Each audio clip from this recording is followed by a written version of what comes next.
Welcome to the Capital News. I am your host, Alex Karitis. Today is Wednesday, January 27th, 2021. Thank you so much for joining me. The title of today's podcast, The Fed is Trapped. We know this. We've talked about this since 2019. This was the first video presentation that I did under Capital Economics. Are central banks trapped? Yes, they are. The only thing they have left is a PR campaign, a BS campaign, trying to convince market participants that they have everything under control. Meanwhile, they're the culprit as to why everything is chaotic. Now, they were able to pull off this stunt, this smoke and mirrors, this charade, for a lot longer than I had anticipated. I was hopeful, I was optimistic, that the markets would have called these central banks out, would have called BS, and we could have had a healthy correction. It would have been significant. There is no easy way out of this mess that we have created, but that is the proper solution. That is moving in the right direction to liquidate these debts, to get rid of these malinvestments that are just everywhere throughout the entire system. One zombie corporation after the next, either created or maintained by printing trillions of dollars out of thin air, by central governments left and right picking winners and losers. These businesses, unfortunately, should be out of business, allowing better companies, smarter entrepreneurs to pick up that market share. That's what's supposed to happen. Nobody wants to feel any type of pain, and yet that's exactly what most people are feeling. So what is the net gain on this? There isn't a net gain or a positive outcome from this. This is all negative, except if you're at the very top, because of course the billionaires are now $1 trillion richer than what they were prior to the pandemic, which is incredibly hard to believe until you understand that we've been printing trillions of dollars. And, well, I guess they got some of it because they're the winners, and everybody else, if they're lucky, gets a $600 check. For $1.64 a day, you too can support your own American. So it was the conclusion today of the FOMC, the Federal Open Market Committee, and of course their decision was as expected. No change in the rates. We remain at the zero bound, range between 0 and 25 basis points. And another horrific performance by the chairman of the Fed, Jay Powell. Of course, this remains a remote conference, press conference. He couldn't even address the softball questions today. Dodged pretty much everything. Basically saying the reason why asset prices are up is because of the news surrounding vaccines and fiscal policy. Before, the Fed was kind of taking a little bit of a victory lap with it. And of course, this was the whole purpose of quantitative easing to begin with. This is what Ben Bernanke, the former Fed chairman, told us back during the Great Financial Crisis.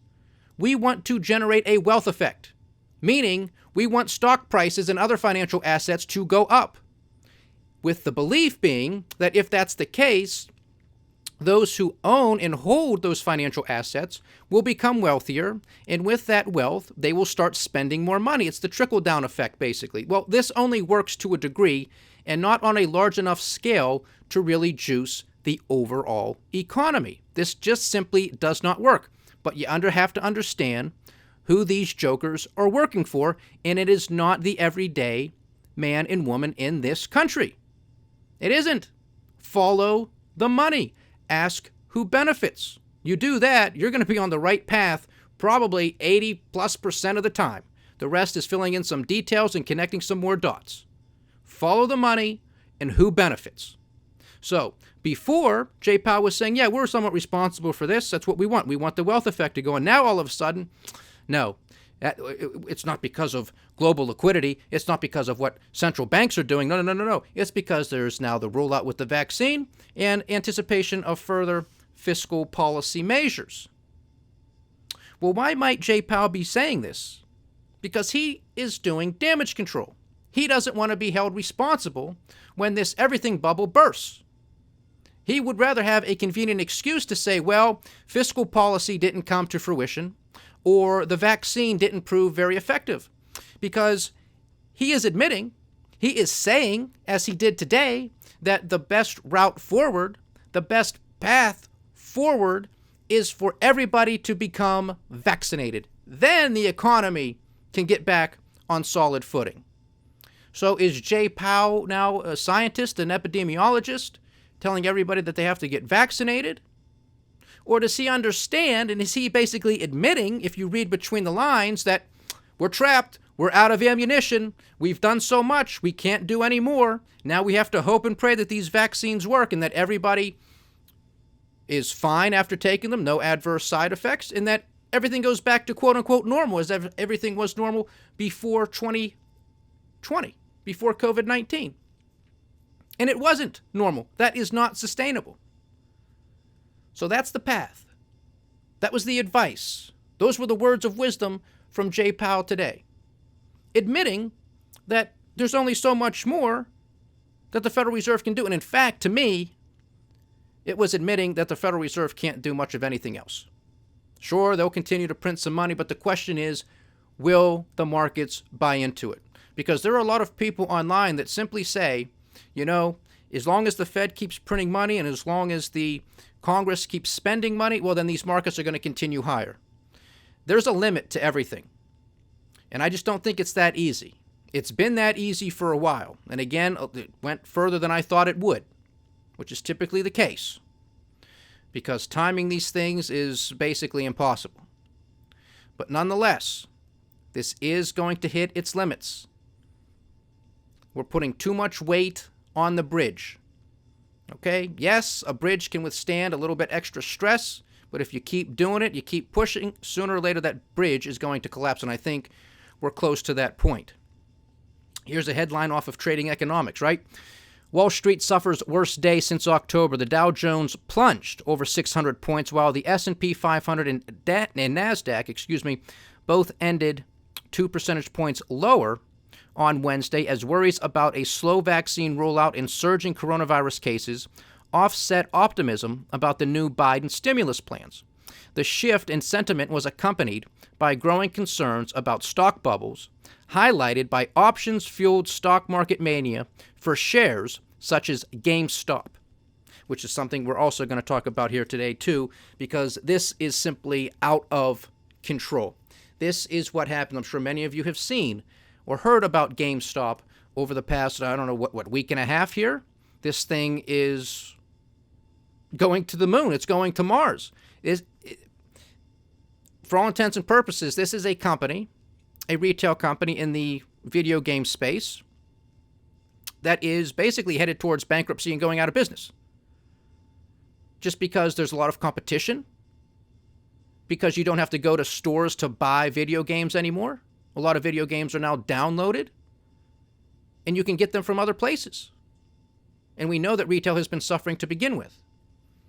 So we're going to get into that a little bit more, but this is, of course, something that happens not during the bottom of a market, but at the top of a market, or getting close to the top of a market. And isn't it ironic? Could this be some type of divine justice, if you will, for fundamentals to come back in vogue?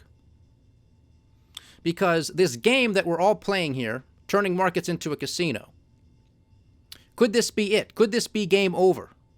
Could this be GameStop? You get what I'm doing here? Game over for this mania, ending with GameStop, or at least this being the signal that the end is near. Because these bubbles can't continue. All of these markets are distorted, rigged, manipulated. No ifs, ands, or buts about it. This is not conspiracy theory. These are court documents. These are regulatory documents. Deferred prosecution agreements. Oh, sure. Manipulate the precious metals markets. We'll slap you with a fine of $920 million, J.P. Morgan. Oh, no problem. Nobody has to go to jail. No, of course not. Nobody goes to jail. Just pay the fine. Do I have to pay the fine as the CEO or as a board member? No, of course not. Your shareholders will pay the fine. Oh, okay, fantastic. Pay the fine. They continue to do it. They pocket the difference. Deutsche Bank, the same thing. One market after the next. One major bank after the next. There is no doubt a two-tier justice system that exists within this country. Now, with respect to GameStop, a lot of this has been fueled by the website Reddit, which is just another platform that's been around for several years, and you have chat rooms or message boards, whatever you want to call them. And one such message board pertains to the stock market. And supposedly, this is at least the narrative, the story that we're being told, is that there were a lot of people on this page that were targeting GameStop because they wanted the price to go higher, because they wanted to screw a couple of hedge funds that have been betting against it. They were selling the stock short, and big time short, okay? And this is one of the reasons why we have seen such an explosion in the price of GameStop, because this is one massive short squeeze. Because in order for shorts to cover their positions or to minimize their losses in this case, they have to buy the shares back. It's just the opposite as if they were to buy or go long the stock. So it's just the opposite. It's nothing greatly confusing here, okay? Here is part of the narrative that is being pushed online and even on some of the financial news media, that this is sort of the little guy, the retail investor, the peasants, if you will, going up against these massive hedge funds. Okay, there's at least a couple hedge funds that had a pretty big short position against GameStop. Now, one of the reasons why these firms, these hedge funds, entered a short position is not because they despise GameStop and they want to destroy the share price. It's because they have done their due diligence. They have looked at the financials. They have looked at the business model. They have looked at the broader macro environment, and they said, this is a good opportunity for us as a hedge fund to profit. Well, that's what they're in the business to do. Now, of course, they bear the risk that they could be wrong, that other market participants could simply say that, you know what, GameStop has great value. They should not be sold short. And if there's more buyers than there are sellers, well, then those who are selling short could get squeezed out of their position. Those are the risks. But the narrative that's being pushed, as I have stated, is this is the small guy versus the big guy. This concerns me. I understand this narrative. I talk about this type of stuff here all the time. But an eye for an eye, if you will, is not the solution. This country, we are supposed to be a nation of laws, not a nation of men. So when you start with these narratives of, well, screw me, no, screw you, this is what happens. And when you have trillions of dollars being pumped into the system, this is what happens. This all has to stop.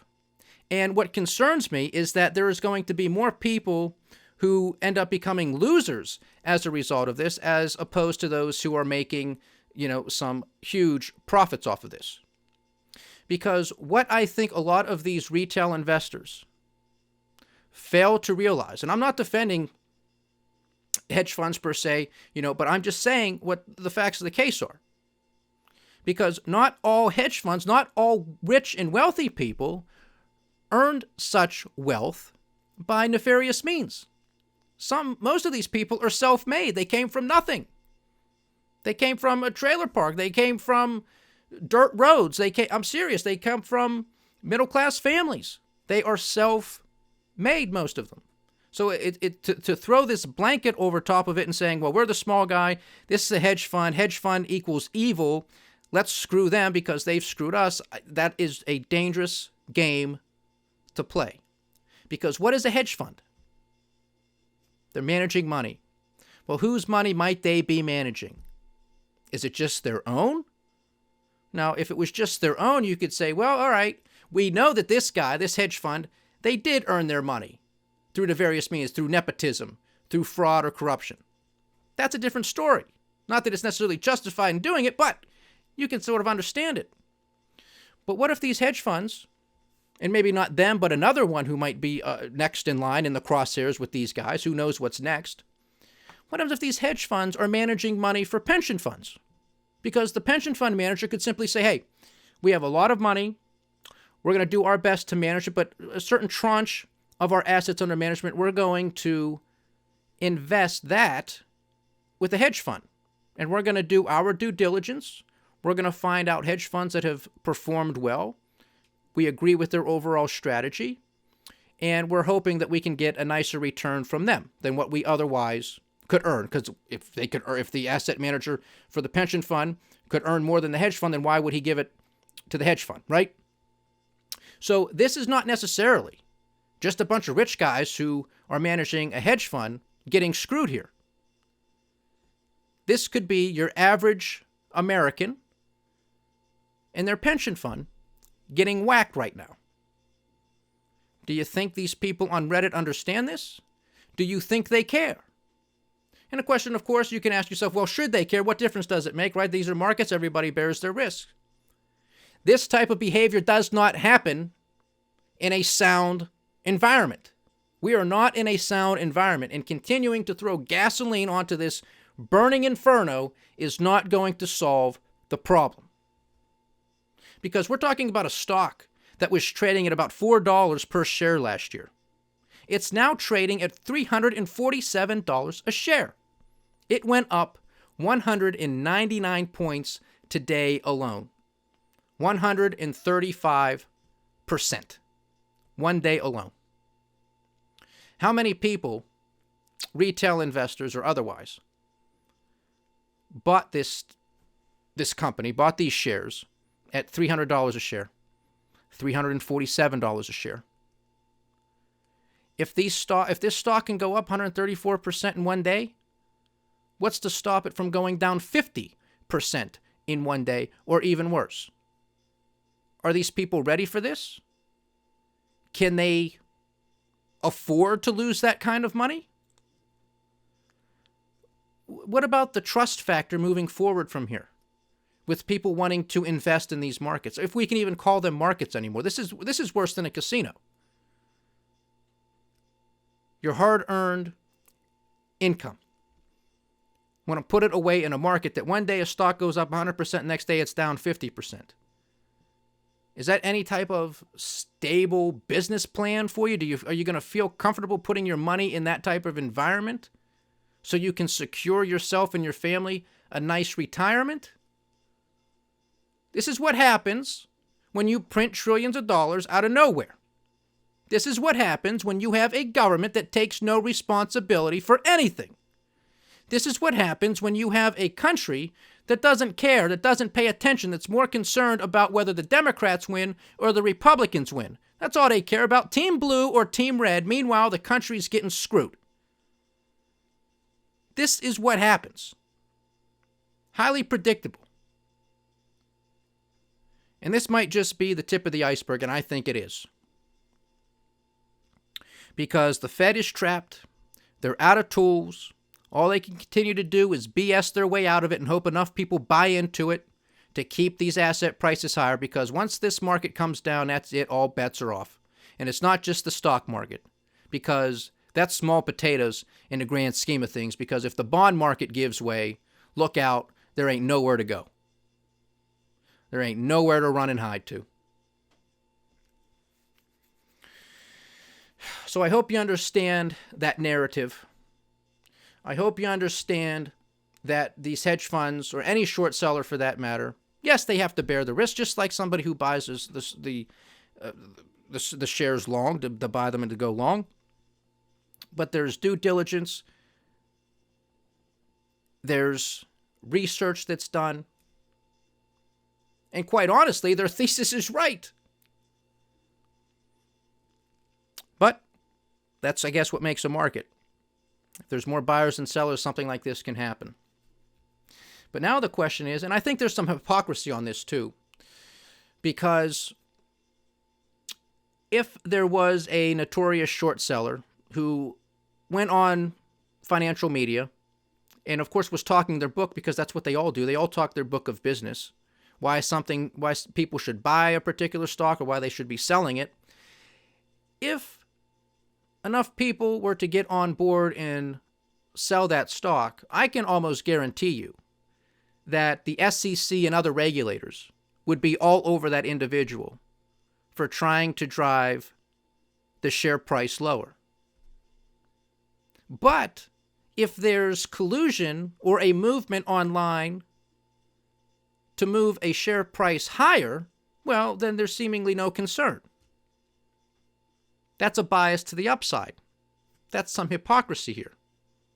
Because you have to remember, we talked about this too with respect to General Electric, when we had Harry Markopoulos, a forensic accountant, who came out in the media and said his forensic accounting firm, just submitted a report to the SEC and perhaps some other regulators, stating that General Electric has been fixing their books for several years, that this is an accounting fraud, that they don't have the money that they're claiming, that they are inflating assets and doing a whole bunch of things that could get them in a lot of trouble. And he admitted that he is working with a hedge fund that has an open short position. Well, you remember all of the hoopla that came from that. This, on the other hand, not so much, at least not yet. Or at least I should say not last week when this whole thing started. But now this is starting to get the attention, so we hear from, I believe, the SEC, and I think even the White House made a statement about this, and maybe even Janet Yellen at the Treasury Department. This is what happens when you engage in these types of policies. So, put on 135% today. What's going to happen tomorrow? Who knows? But we're talking about a market cap right now of $24.2 billion. $24.2 billion on a company that is on the verge of bankruptcy. A year ago, it had a market cap of somewhat 230 million. Okay? This is not what's supposed to happen in a market. AMC, the movie theater, same type of thing. Hertz, last year, same thing. Car rental company. Nobody's traveling. Nobody's going anywhere. On the verge of bankruptcy. Oh, let's shoot the price up higher. Kodak, one after the next. This is not a sign of a market bottom. It's the sign of a market top. Because in a market bottom, that typically coincides with a recession. And what typically happens in a recession, people lose work, they lose their jobs, they have their hours cut, maybe they have their pay cut back. They end up eating through their savings. They change some of their behaviors. They change their spending habits. They change their investing habits. So at a market bottom, they're not going to say, oh, well, I have all of this money saved up. I'm going to make a really speculative bet in the market in the midst of a recession. And I'm going to bet on a bankrupt company or a company that's going bankrupt. And I'm going to hope that that's not the case. That's not going to happen at a market bottom. But if you're in a frenzy, if you're in a mania, if you're in a state of euphoria, that's what happens. Now the question becomes, how much further can this go? Your guess is as good as mine. But from a risk-reward standpoint, I'm out of it. I do not like these markets. I still have positions. I still believe in my fundamental core positions with respect to gold, silver, commodities. I still have the bigger corporations, basically an S&P 500 index fund, if you will. Because who knows if this is going to continue going or not. It very well may. Be diversified. What I always say here at the sign-off. And stay vigilant because we have to, because this is uncharted territory. These things are broken. And when the dam bursts, nobody's going to know what to do. We can all talk about this from a comfy chair on a podcast or on MSNBC, Fox Business, Bloomberg, whatever. This is an everything bubble. And how these things are going to unfold is anybody's guess. But there's a cost to all of this, like I say, and it's the country, it's society, because nobody cares. As long as their account value is going up, who cares that it's at the expense of the country? Who cares that it's no longer a nation of laws, but a nation of men? This is jungle warfare. Everybody get theirs, and hopefully you're standing at the end of the day. That's what this has become. And we've been on this path for quite a while. Other market performance for the day, we have the dollar index at 90.72, so putting on a decent gain for the day. Weakness across some of those major cross-currency pairs, too, with the dollar strengthening today. Bitcoin got chopped down today, but right now is back up in the green slightly at $31,300 per coin. Overnight futures trading action, we have the Dow Jones Industrial Average giving back 0.33%. The S&P 500 is also down 0.4%. The NASDAQ 100 is down 0.5%. This is a pan sell-off here, just a sea of red I'm looking at. We have the Japanese cash trade giving back 1.9%. A sea of red across the pond in Europe today, anywhere down from 1.2% to 1.8%, with the biggest loser being the German markets. Cash trade in Australia also giving back 2% for the day. Chinese cash trade down 1.8%. And the Indian markets giving back 1%. Again, the Indian exchange was trading slightly north of 50,000 points just a couple of weeks ago, and we are now at 46,900. So we're entering correction territory here, which is just technically a pullback of 10%. We're getting close with respect to some of these markets. So the question becomes, is this just your run-of-the-mill correction? Just 10%, 9, 10, 11%, and then boom, next leg up, here we go, because there's going to be more money printing. We know that's going to happen, and we expect some major stimulus, quote-unquote stimulus, from other governments around the world. Is that going to be enough to do it, or is GameStop game over? On the share price front, we have Apple slightly down, back at $142 a share, giving back about 0.8%. Tesla is down 2 percentage points. Microsoft was able to eke out a small gain, gaining 25 basis points for the day. Amazon gave back 2.8%, and Facebook gave back 3.5%. Some weakness on the commodity front as well. WTI at $52.51, Brent at $55.46, natural gas $2.67. Gold and silver, a choppy session, but lower than where we were yesterday. Gold at $1,837 an ounce. Silver hanging on to the 25 handle at $25.07 an ounce. Spot prices both, and Uncle Sam's 10-year junk note is right at 1%. So there you have it. The Fed is trapped. He admitted it today. You just have to read between the lines, hoping that the vaccines do the trick, because they got nothing else.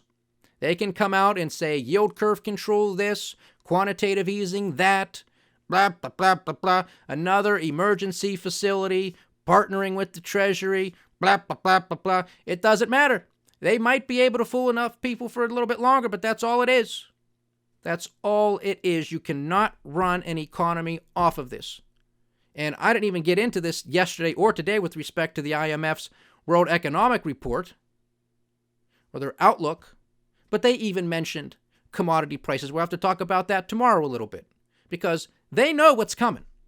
They know this is an inflationary environment that they have created. The very fact that they have increased money supply is, by definition, inflation. The question is, where does it go? To what degree and when? That's all it is. We've already seen a lot of it happen in asset prices, stocks, bond prices, housing prices. I mean, yeah, we have record low mortgage rates, but we're pricing people out of the market. They can't afford these house prices. So guess what's going to happen there when that corrects? And all of those people who just bought a house and who were in a bidding war, they're going to be underwater before they know it. And who's going to be held responsible for this? Nobody. Nobody's going to be held responsible. No politician is going to blame the Federal Reserve for this. No politician is going to blame themselves for this. They'll blame another party just to get you jazzed up so you don't think anymore about how screwed you are. Oh, well, if it's Team Democrats, fantastic, they won, or it's Team Republicans. When are you going to wake up? They do not care about you. How much more evidence do you need? The Fed is trapped. Stay diversified, stay vigilant, and stay with the Kapital News. I am Alex Karitis. Godspeed.